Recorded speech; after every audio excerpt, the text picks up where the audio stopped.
It's the story of your life. Morning, glory, America, bonjour, hi, Canada. I'm Hugh Hewitt. There is no war yet in Ukraine, so it's a good morning. I hope you are feeling great on this Wednesday, February the 9th, in the year of our Lord, 2022.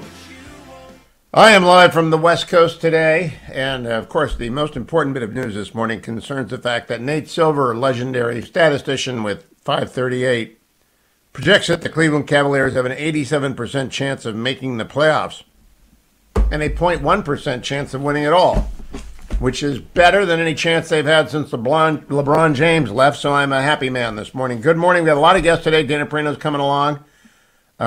Future Congresswoman Morgan Ortagus will be here. Current Congresswoman Representative Maria Elvira Alvarez is here. Westbury's coming along, and then Captain Edward Bartlett on the subject of submarines in Ohio. Let's run down the news.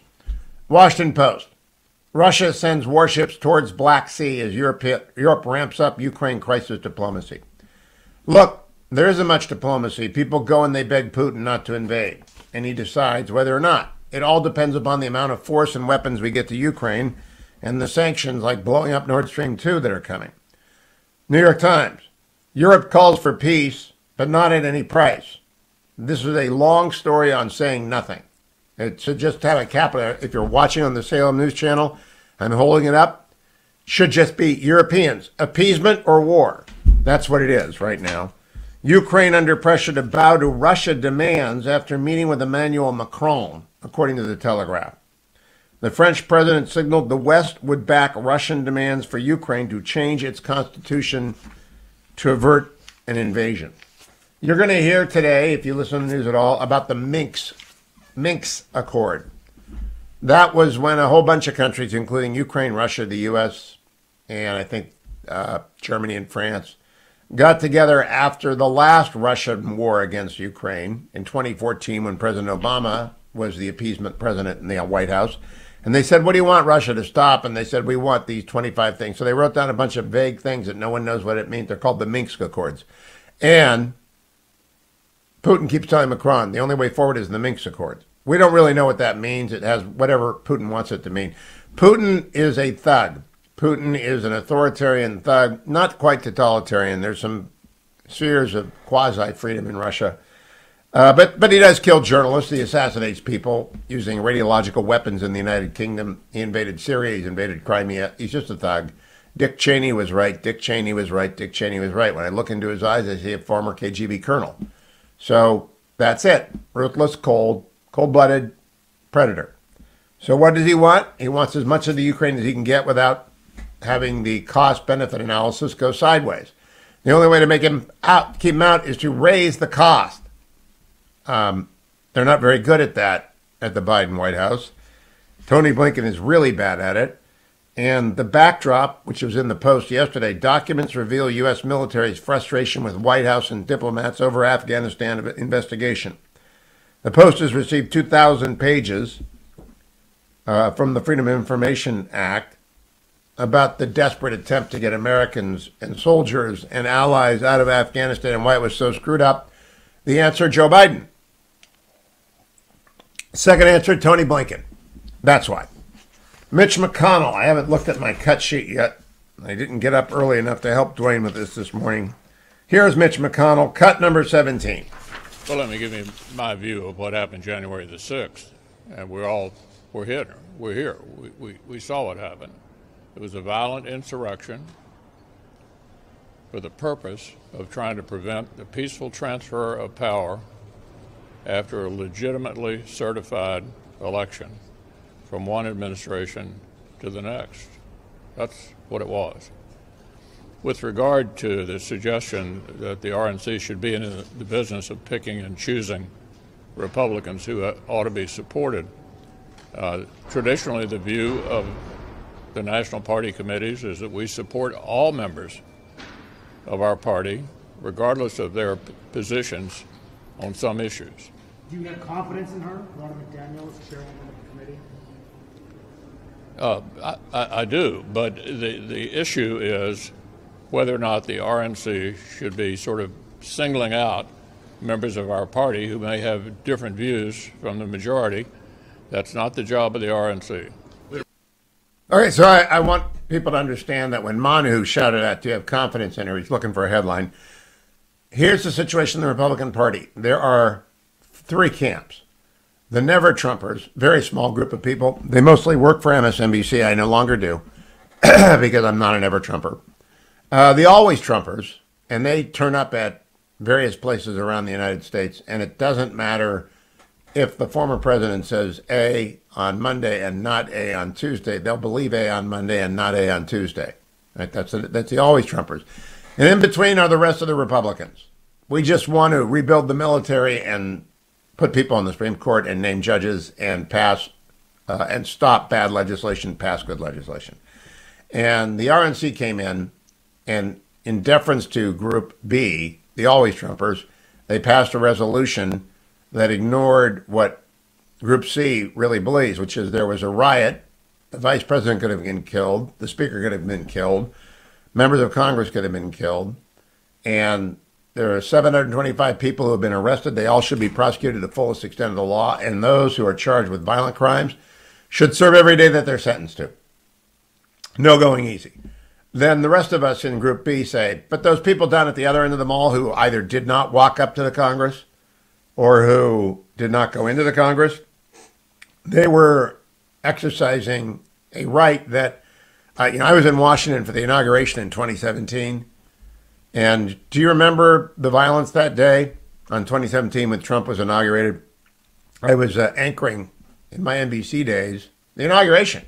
And we cut between the inauguration and the riot. And there was a riot downtown. Didn't threaten the Capitol, but there was a riot downtown. There was also, the next day, a couple of 100,000 women in the pink hats. 5 of them stayed at my house. Good friends of mine.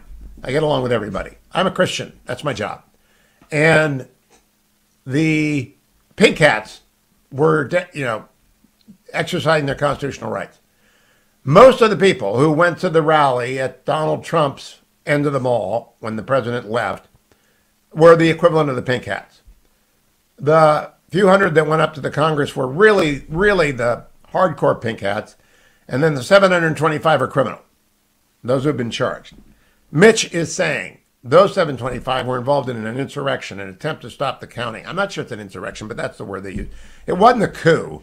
It was definitely a riot, and it was definitely murder in their hearts. But that's what is going on with Mitch. Back to the rundown. The House passed another short-term spending bill. Why? Because Nancy Pelosi can't run the House, and one of the Democrats of the 50 are in a hospital in New Mexico, and no one will tell us how he's doing.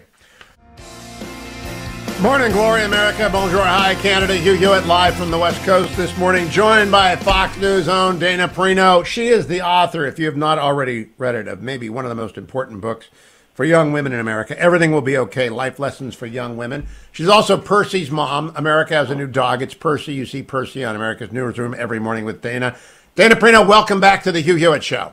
Hugh, thank you so much. And, well, you are a crowd favorite here. I will tell you, I just got off the phone with Bill Hemmer, my co-host on America's Newsroom, and he said that the Bengals have to win. He told me, make sure you tell Hugh the Bengals have to win. Bill is a Miami guy, and I know his heart is in Southern Ohio. You tell Bill when you see him this morning, Cincinnati's not really in Ohio. It's a Kentucky franchise, but that's okay. We'll forgive him. They're not the Browns. That's all you got to tell me. I knew he'd get his knife in. Dana, I have a very serious question. I know you are like former President Bush and many other people, for example, Attorney General Ed Meese, have never said a negative word about their successors. And so I'm going to play you a couple of Jen Psaki clips. And I don't expect you to say anything negative about your successor at the White House podium, but I want to talk about what your guardrails were. Here she is yesterday talking about red states allowing parents to decide whether to mask kids or not. Cut number 11. Where we have great concern if a kid or a parent chooses to wear a mask, or a school district decides they should keep mask guidance in place, and there are leaders who are preventing them from doing that. That is the place in some other states. But our hope is that states, leaders will look at the science and data about what's going on. They'll make decisions about local school districts. Local school districts have always made these decisions. That remains the case. Now, that is not true. Local school districts have not always made these decisions in situations like this. But do you consider that to be responsive, Dana? Is that how you would have answered the question? Well, no, because the policy would have been different, right? Yeah. So I think that one of the things when you talk about analyzing successors, I always keep in mind, the policy decisions that President Biden himself have really made things very difficult for her. And sometimes it doesn't even make sense because there is no data that shows that masking kids in schools has been helpful. They cannot point to a single bit of CDC data on that.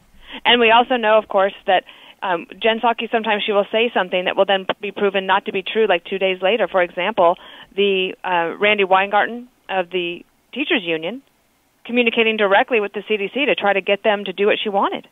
And it worked. And it worked. And now you have Randy Weingarten asking the CDC to help her get mask guidance taken off. I mean, I think that oftentimes the press secretary is kind of at the whims of the president. That's why I don't think it would have ever happened to me, because the policy seemed to make sense to me. Maybe the policy makes sense to her and she's trying to do her best to try to present that, but I often think that the president and Ron Klain, the chief of staff in particular, always put her in a really tough position. So this goes to the job. Tony Snow was a friend of mine, except when he tried to steal Dwayne back when he started his radio show. But I've known Tony forever, and I've done a lot of press secretaries. I think they have faithfully tried to understand the opposite point of view. And if not to give it a persuasive representation from the podium, not to distort it. Was that your approach? Absolutely. Well, a couple of things. One, I always made sure that, and I believe this in my heart, I believe this to this day, that I was not the spokesperson for the Republican National Committee. There was a spokesperson for the Republican National Committee. I was the press secretary for all of the United States of America. And I keep that very much in mind because the reporters will try to ask you so many political questions. And of course you have to stand up for the president and the party, but you have to do it on the merits while also being understanding. I always used to try to do something, Hugh, which is absolutely not just pay lip service to understanding the other's point of view, but to actually understand it and then do a better job of arguing and persuading the point that I wanted to make to try to advance the conversation that way. And that means you just work constantly. One thing I didn't have, though, and I think it would have been a blessing and a curse, there was no Twitter when I was press secretary. It had just gotten started. You're right. Huh. And it had just gotten started. And I think I would have been even more informed, but also probably even more angry. It has changed the Beltway Manhattan media bubble fairly significantly. Now, Dana Perino, let me go to this next point of view about how you can become a news person out of the job. You are a very good news person. Tony Snow became a very good news person because people trust you. Because you did not screw the other side when you were the representative of the United States standing up there. You did not distort. You might not have made their case for him, but you did not distort. That is kind of the reason that people can go from political jobs, like George Stephanopoulos, a good newsman. This is bipartisan. If you did not misrepresent, you will be credited with credibility. Is there any way for Jen Psaki to get back what I think she has given away, which I don't play her audio. I just don't play it. It's just talking points. Yeah, I don't know what she wants to do long term. She always, I think, has worked in Democratic politics. In fact, she met her husband at the Democratic National Committee, I believe, in 2004. Whereas somebody like Tony Snow or myself, we started in news. Yep. And if you were to ask me when I was a kid, what did I want to be when I grew up? I mean, this is my ultimate dream job. I get to be on the newsroom show from 9 to 11 a.m. Eastern, but then I return from 5 to 6 to provide some analysis and commentary on the 5. And that would have definitely been my dream job. But thankfully, I took this circuitous route and ended up at the White House to learn a lot about government and leadership, management, and a lot about myself, frankly, during all of those years as well. Dana, tell me something professionally. I can't do a split shift very often. I'm up at 2 o'clock in the morning when I'm on the West Coast, and I go until 6 a.m. I go back to bed, and I get up, and I can sometimes make it over to do Brett's show. But you do a split shift often. People have no idea how hard a split shift is. What do you do in between America's Newsroom and the 5 or when you're doing Fox News Sunday? Thank you. It's one thing I learned about this schedule, which is a split shift I actually used to do in college when I worked at a Cafe Del Rio, it was called. I was a waitress. And sometimes they wouldn't want you there in the middle of the day because there's no customers there. So you would work the busy brunch shift on a Sunday morning, then maybe come back for the evening dinner shift. And you're right, it's absolutely not easy. I did try to give myself a little bit of time to get used to it. I've learned that any schedule change that you're going to go through in your life takes about 4 months for your body to get used to. I try to be very disciplined and leave the office at around between 11:30 and noon. And when I go home, I end up reading all the news, of course, and getting ready for the 5, but I do try to make time for some exercise and also just life stuff that you got to do. You know, I went to the dentist the other day, get my appointments done, and, of course, get a little Percy time in. So I'm used to it now. It is difficult because the other thing is, Hugh, the rest of the work world happens during the day. So people will say, can you do a conference call at 1 o'clock or something at 2 o'clock? And it's just, that makes it hard. I think the hardest thing for me has been learning to say no to some things or to figure out different ways to do it. And, for example, you accommodated me doing this call so early in the morning, which I appreciate. Well, you did the split shift when you were young. That's a different body. I'm 65. I look at these split shifts and I say, oh, my gosh. I see Britt Hume on with you, and I say to myself, he was on with Tucker last night. I hope Britt's still well and truly asleep. It's just something that's very, very difficult. Now, let me make sure I close with 1.5 minutes on the most important thing Dana Perino has ever done for the country. But number one, you've got to ask Geraldo, if you're on the 5 with him, why won't he wear any Cleveland Browns gear? Because I don't really believe he lives in Cleveland. I don't. Number two, that's a request. Up-talking continues to sweep through American young women. And we've got to stop it, Dana. They won't listen to me. Would you tell people what it is and why they have to stop? Up-talking is when young women talk like this and their voice goes up at the end of every sentence or phrase, and it's driving me absolutely crazy. Hugh, last weekend on CBS Sunday Morning, they interviewed this woman who is a very professional woman here. She's a historian. She's going to explain to the people, and I could not listen to her because she was up-talking. And it really will hurt your ability to get promoted. I'm telling young women everywhere, they don't even realize that they're doing it. If they're told they're doing it, they can stop it immediately. So that's why it's incumbent upon us to keep talking about this. And to empower your coworkers. If you have an up-talking problem, empower your coworkers to say, up-talk. Because it's not an insult. It's like my pronunciation of names is the worst in broadcast. I have no one below. I can't pronounce the name. I have a congresswoman coming on who I know and love very dearly, and Elvira... what's her last name? Elvira Salazar. There's like a 1 in 5 chance I get that right next hour, Dana. So it's not. It's just I'm terrible. I'll take the other side of that bet. You don't let your producers talk on the air, do you, Dana? I would love to. If Dwayne was my producer, in fact, maybe we should try to steal him. No, let's Tony talk. tried that. Let's talk, Dana. No, hang up immediately. Dana Perino, we love you. You come see us on Newsroom, please. We'd love Some to have morning when I'm back in D.C. Okay. Bill and Dana make the morning. Dana Perino, America's leading spokesperson for raising young women up and out of up-talking. Go nowhere, America. I'm Hugh Hewitt. Welcome back, America. Florida's 27th Congressional District is represented by a freshman, but a freshman with a lot of pop. Representative Maria Elvira Salazar rejoins me for the second time on the Hugh Hewitt Show. Good morning, Congresswoman. Great to have you. Yes, good morning. Thank you. Thank you for the pop comment. Well, you do. You have a lot of pop, and you're going to pop a bill on immigration reform, which we need. But before we do that, would you remind people of your background? Because it's only the second time we've added about 20 affiliates since you were back on. Tell them who you are, Congresswoman. Well, thank you. Sure. I am a first-generation American in love with the American exceptionality. My parents fled Cuba 60 years ago, fleeing something called democratic socialism. And I just won last year. I defeated probably the biggest upset. I was the biggest upset in the country because I was able to keep away from Donna Shalala, District number 27, when no one really thought that was possible. So I'm very proud of that. And the only reason why I did it is because I want to preserve the American exceptionality. That's it. I think you won because you worked harder than anybody I saw work that cycle. I honestly don't think anybody worked more than you did. They might have been equal to the number of doors you knocked on. But every time I looked up at my NRCC newsletter, Elvira Salazar was out there on the streets. And, you know, when a network anchor or a news anchor shows up at your door, that's kind of impressive. Yeah, well, it's true because I turned the viewers into voters. and my name rec was very high, but nonetheless, I was battling a giant within the Democratic Party.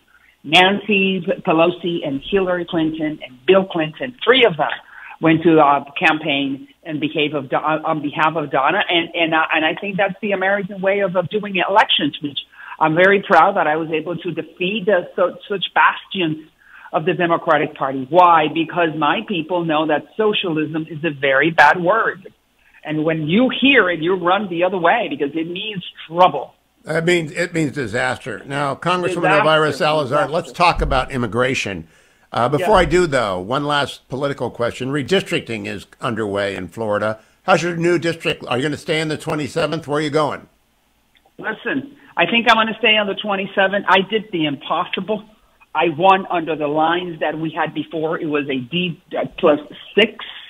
Now maybe a D+1, or I really don't pay much attention because I know that when you do the right thing and you're serving your constituents and you're serving and you're voting the way your district needs it, then people reward you.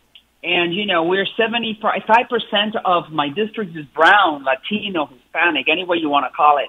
And we love the American system. We want to continue living the American dream. So I'm sure that they'll reward me. And if they don't, it's okay. Because those are the rules that we need to preserve. The American electoral system is sacred. You are the American dream, and I'm glad to have you on. I am the American dream, yes. Now tell me about the immigration. I am genuinely interested in what you think are like the three key things in the immigration bill you are dropping. Listen, immigration is a mess. We need to send a message to the Browns, the largest minority in the country, 20% of the population, that we're welcoming them into the GOP. We want to be Americans. We do not want to be socialists. And this is the time to send the invitation letter to that minority that we want them in our party.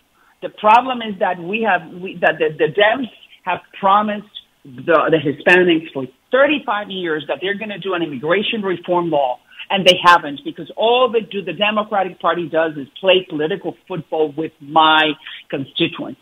So now with the GOP, we need to say, hey, look, we can do immigration reform, which is seal the border. Because what's happening at the border, I do not have to explain it to you. The fentanyl. Fentanyl is the number one death of cause among people between 18 and 45. And where is it coming from? From the Mexican cartel. The Mexican government is weak, it cannot control them, and the border is open. What is that? So we have the best technology on earth.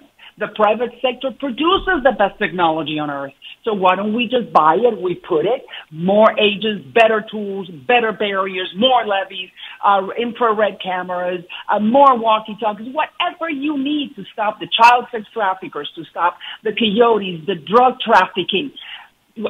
Someone has to do something, not just talk about it. And in the meantime, then you give dignity, not path to citizenship, dignity to those Browns who are undocumented, who want to be here, do not necessarily want to be Americans, but want to enjoy the fruits of the promised land. Congressman, let me stop you. I've been talking about regularization of this population for 25 years. I've never, ever thought of it in terms of giving dignity to people. That's the first time I got a little chill. That's exactly what we need to do. Dignity, not voting citizenship. They don't want to be. They don't want to be Americans.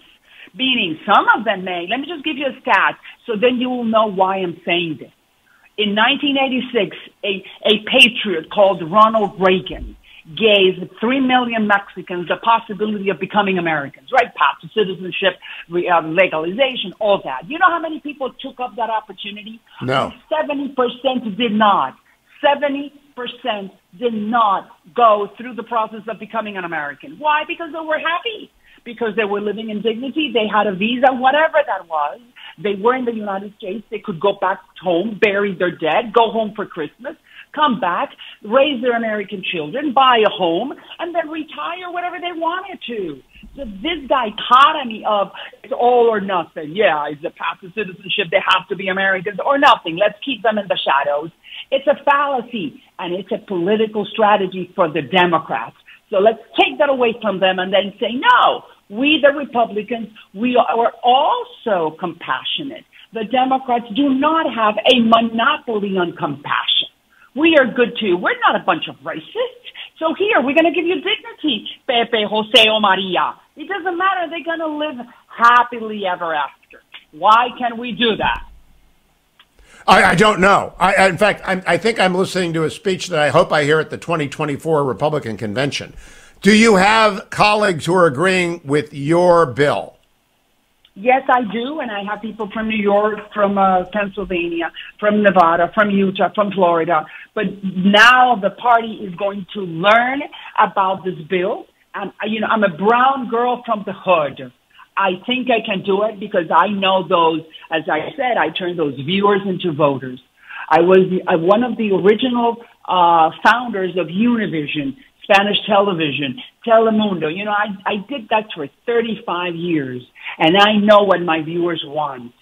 So this is the time, as I say, to forward this idea to them, and I'm sure that the party, my party, and hopefully the Dems will come to the table and stop playing with 11 million undocumented. That includes, by the way, the Dreamer kids and the DACA and the parents and the TPS and everyone who is here, who is already here, and who has not committed a crime, who has been here for more than 5 years, who is paying taxes. And then, on top of that, let me tell you, you know what the problem we have with the supply chain? You know the problem that we don't have enough workers to go to the fields or to go to the hotels, construction, hospitality, the farming industry. Well, we're going to have a reliable workforce instantly. Because you know very well that if you're picking jalapeno peppers in Southern California or berries in Nevada or tomatoes in Florida, sometimes on Monday morning, hey, where are the people? Oh, there's no one because they're afraid to be deported. So we cannot afford that right now. We need working people. We need people who will pick up tools and go to work. Now, when the Hewitts arrived here in 1868, James Hewitt went to work in a coal mine. And I'm here behind a microphone, and that's 4 generations. It takes a while for the American dream to unfold. I don't think people need the American dream immediately. I think they're willing to work very hard. My question is, who is going... Just being here, standing in New York, Nevada, Oregon, South Dakota, is living the American dream. I agree. Just standing and being able to earn $1 or $2 or $3 and send that home, that money back home so my family can eat. It's an instant gratification. That's why you have people rushing the border. That's why you have people doing anything they need to do in order to touch California or Nevada or Arizona or Florida. And we will not have a jobs crisis. We will not lack workers if we increase the number of people legally admitted to the United States. Would your bill do that? Absolutely. I mean, it's a reliable workforce instantly because what we do is that we give you the dignity visa. If you've been here for more than 5 years, you have not committed a crime, you have been working, you're a good person, and you have been illegal for 5 years or more, then we're going to give you the dignity visa, and you better behave well. And then we're going to seal the border with the best technology that we could find. I'm not sure if you know this, but some of our border agents, they have equipment that belongs to the Vietnam era. Oh, I do. When Lockheed actually ran a test under Janet Napolitano at DHS, it worked, and so she shut it down. I know that we've got the technology. I still want the wall. But let me ask you a last question, Congresswoman. It's war. It's barriers. It's levees, all right? Levees. Better border agents. We need to attract military personnel, police, retired police officers. We need to create infrared cameras, autonomous drones. I mean, we're talking about a cadre and an array of technology that I'm not an expert on, but I know it exists. It exists, and I'm just for layering it. It's what it's what the White House does. Before you get into the Oval, as you know, you have to go through 5 layers, and that's because we don't want anyone to get into the Oval we don't want there. So, Representative Elvira Salazar, Tom Cotton is the leading voice for sane immigration reform in the United States Senate. Are you working with him? I have had the initial conversation, and now that the bill is in real time, is out there, I'm going to then say, hey, Senator, I need your help. I need everyone's help because I cannot do this alone. But all I'm saying is that Marxism, socialism is a real threat. And you know how I know it? Because I grew up hearing the horrific stories about it. Venezuela, and just give you two stats. Venezuela, they made fun of the Cubans in 2000. 2000 was like yesterday, okay? And they said, oh, my God, you Cubans are a bunch of exaggerates. You're always seeing ghosts where there are none. We will never be communist or socialist or Marxist. Oh, no, we have oil, the largest reserves of oil in the world. We have a very strong, solid democracy. Today, the average Venezuelan weighs 15 pounds less because of lack of food, and they have oil. They got lots of oil. Oh, no. Yeah, well, when communism, Marxism, socialism creeps in, it's like a pit bull. It will never let go. It's why England ran out of coal and Venezuela has run out of oil, because of the economics that Congresswoman Elvira Sanchez is telling us about. Representative, keep coming back. You're always an inspiration to Americans out there who are first, second, third generation and those who are waiting to come. Congratulations on this bill. Follow her on Twitter at Rep. Maria Salazar. Rep. Maria Salazar. Thank you. Welcome back, America. It's Hugh Hewitt, joined by Westbury on Twitter. Brian Westbury, economist extraordinaire, chief economist for First Trust Portfolio in Chicago. I hope you got the good sense to get out of Chicago, Brian. Did you get out of Chicago? I am moving to Colorado. Oh, interesting. Interesting choice. That's not a low tax state, but it's not a high tax state. No, our income tax in Colorado is a little bit lower than Illinois. If you're not in the city of Denver, sales tax is only 2.9. Illinois, it's 10, and so you save a lot of money there. And then property taxes are way lower in Colorado than they are in Illinois. I hope you'll find time to occasionally teach at Colorado Christian University, where I did for a semester. Great school in the shadow of the Rockies. Have you been there before? I have not been to that school. I do know the school. I've heard of it. But I have not taught there or even been there. Well, our old friend Eric Hogue, who used to be a radio guy and is now a brilliant director of development, he's got to introduce you to their president, who's a good man, because, boy, could you teach those kids something. I got two quick stories for you to cover, Brian. Number one, in the Axios this morning, it is reported that male economists are freaking out over a New York Times profile. There was a New York Times profile done about an advocate of modern monetary theory who is a woman. And Larry Summers, who is never going to be confused with Mr. Rogers, did his typical Larry Summers thing and just blasted her as being, clueless. So they're trying to make it into a gender. It's not. It's just about modern monetary theory. What do you make of this controversy? And I know what you make of monetary theory, modern monetary theory, which is a joke, but what do you make of the controversy? I think that's Kelton, I think is her last name. She's one of the founders. Wrote a book about it. Modern monetary theory is it's Keynesianism, which John Maynard Keynes came up with on steroids. So, Keynes used to say, hey, if the economy's in trouble, we're going to spend. And now the new modern monetary theory people, the new Keynesians, they're almost Marxist, really. They say, well, Keynes was a piker. We need to spend and print even more money. And so going after this theory has nothing to do with sex.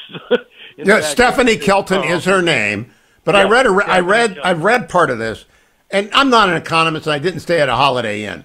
But if you can't explain to me something, and her explanation and her like-minded modern monetary theorists simply insert the phrase, things have changed since Volcker, because the government has greater control over its... it makes no sense, Brian. No, it doesn't. Yeah, things have changed since Volcker, and think about it. They've gotten worse. We have inflation now. Our Federal Reserve is massive. It's trying to come in and cut off banks from lending to oil companies. They're using the Federal Reserve to do regulatory things that the Congress or the White House or some elected official should have to face voters about, and now they're using the Fed to do it. So when Volcker was there, the Fed actually tried to control the value of money. Now the Fed is trying to control the entire economy, and they're losing control of the value of money.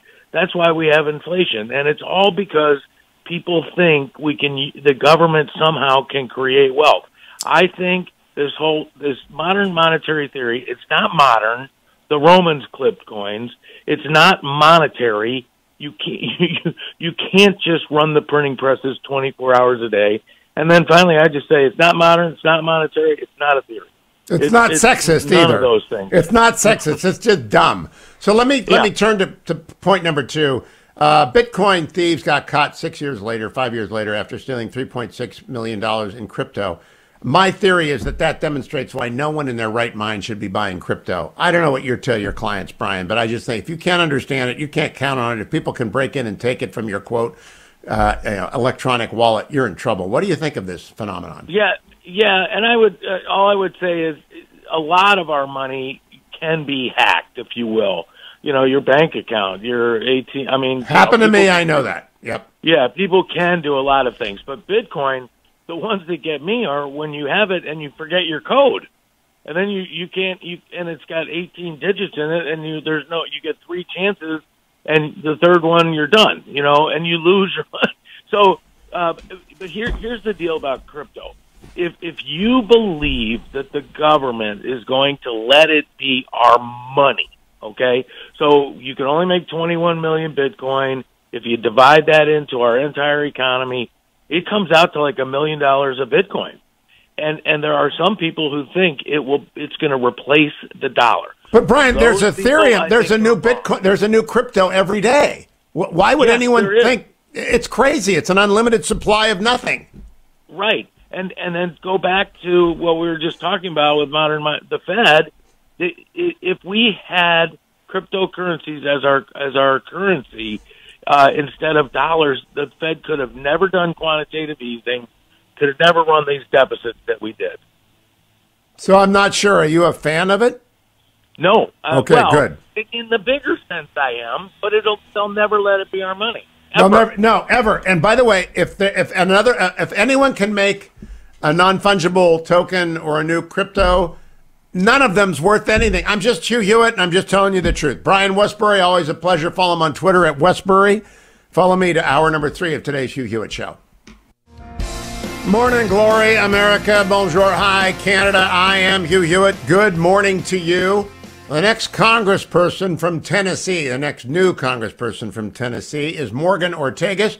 She is my guest this morning. She's running for Congress in Tennessee's new 5th Congressional District. Follow her on Twitter at Morgan Ortagus. Go to her website, which I'll have her tell her. Welcome, Morgan. How are you? I'm great. It is morganortagus.com. You see, I love it when it's simple. morganortagus.com. Morgan, I always tell people, this is the last time I tell people, my son worked for you once long ago, and so they can factor that in. But I knew you before, after, during, and continue to admire your work on Fox News. I love being on the panel when we do the show with Brett Baer. And I love the Nixon seminar, of which you are a key member. But would you give people the brief bio of Morgan Ortagus? Absolutely. Well, thank you so much for having me on. So I worked for President Trump and Mike Pompeo at the State Department as their spokesperson in the Trump administration. It was amazing. It was the job of my lifetime. And I have a background in business as well. I work in Tennessee, here in Nashville, but also spent a lot of my life in national security. So I'm in the Navy Reserves, and I've worked overseas at several U.S. embassies in the Middle East, a lot of time in the intelligence community, going after bad guys. Now, the mayor of Nashville, John Cooper, was one of my friends as an undergrad, so I have followed his brother, Jim Cooper's career quite closely. And I think John is trying to do the best he can in a city that's had a lot of bad luck. But Jim Cooper is complaining that the new district has been redistricted. Did you send him the New York map yet? Did you send him the Illinois map yet? No, someone probably should listen. I think it's a fantastic district. It encompasses 6 counties, and a lot of people here in Tennessee, I find are just like me, right? They're working moms, they're pro-life moms. They want to raise their kids in a conservative environment with values, in a place where you're accepted for whatever you believe, and not a place where you get canceled because you have conservative values or because you stand up for President Trump. No, I'm very excited, Morgan, because I'm on in Sparks, Tennessee. I have a station in Sparks. And I assume I get all the people commuting from south of Nashville into Nashville every morning so I can talk to them. Morgan is basically going to be the co-host of this show within the limit of the law and good broadcasting. She can actually just come on whenever she wants. You're going to walk in. You've got President Trump's endorsement, don't you?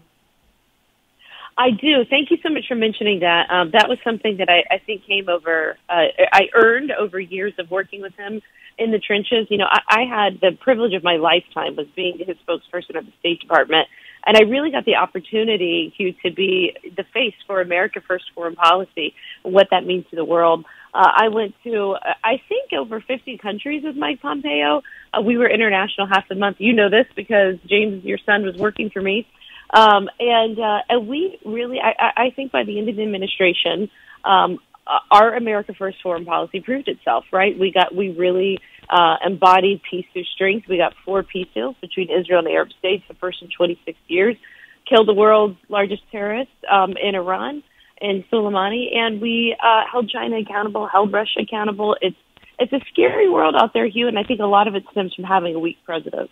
Yeah, I want to run through those foreign policy crises as well as what you will do for Nashville. A little programming note. When my son was working for Morgan Ortegas, that had the effect of kicking me off of every plane. So I could not travel with my buddy Pompeo or my buddy Ortegas wherever. As a journalist, I went with John Bolton. No, you can't come because your 25-year-old son is on the staff somewhere. And I thought, oh, my gosh, I hate these rules. Now, let's go back to Morgan Ortegas and Mike Pompeo. Well, you raised a good kid. Yeah, he's a good man. I like him. And just a wonderful, wonderful experience working at your side and at Mike Pompeo's side. Talk to me a little bit about the big three, the new axis of evil: China, Ukraine, China, Russia, and Iran. They are threatening their neighbors everywhere. That's absolutely right. And, you know, Iran is not making a ton of news right now, Hugh, because I think Russia and Ukraine are in the headlines, as you just talked about. But it's something that I think everybody in Tennessee should be paying to. There's something called the JCPOA, which everybody knows is the Iran deal. President Obama made that disastrous deal. And by the way, what always drives me nuts about this deal is they say it prevented Iran from getting a nuclear weapon. No, it didn't. It just kicked the can down the road. It kicked the can down the road so that the limits would ease off, so that they ended up creating a nuclear weapon under another president. And President Trump said, well, I'm not going for that. This is not happening under my watch. And we pursued a maximum economic pressure campaign against Iran for 4 years. And I actually think that's what led to peace in the Middle East that happened under Trump. Why is that? Because we did something really, really radical in foreign policy under Trump. You know what we did? We rewarded our friends and allies and punished our enemies. That was a reversion to Reaganism. It was terrific. Thank you. I appreciate it. And then listen, when you look to China, they have not been held accountable for this pandemic that they unleashed into the world. You know, we started saying early on, Mike Pompeo was one of the first people in February of 2020, one of the first leaders in the world to start calling out and saying, wait a minute, China is not opening itself to investigators. We don't have the original live virus samples. They're just saying it came from a wet market and everyone's taking their word for it. So he really started sounding the alarm early, and it's unfortunate that more countries didn't join us, because now what do we have? 2.5 years later, China still has not allowed any real independent investigators and scientists to come in and find the true origin of COVID. And I have a sinking suspicion they're trying to make sure that that never happens.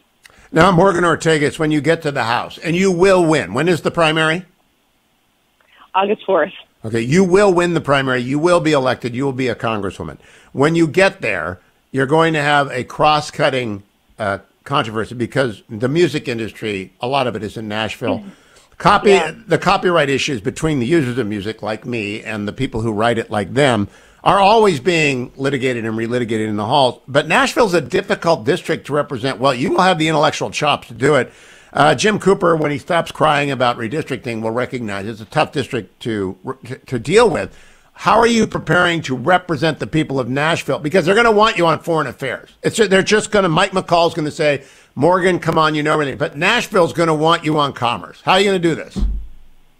Well, listen, one of the things that I think is really important is the most important issue to many people in the district and to many Tennesseans is the fact that Tennessee is now a border state. What do I mean by that? Because, of course, the Biden administration is flying illegal immigrants to Tennessee and other states. and we can turn on any, well, I was going to say we can turn on any news channel, except that most of the mainstream media aren't covering it. But if you turn on some outlets, you can see almost every day a totally broken border. And you know what drives me nuts about our southern border, Hugh, is this is the kind of border that you would see in a failed state, not something that you should see in a world superpower in the United States of America. And so this is it's a foreign policy, so it's a national security issue. You know, we spend a lot of time going to Mexico and the Northern Triangle countries to help President Trump fix the border. And we have to get back to the policies that worked.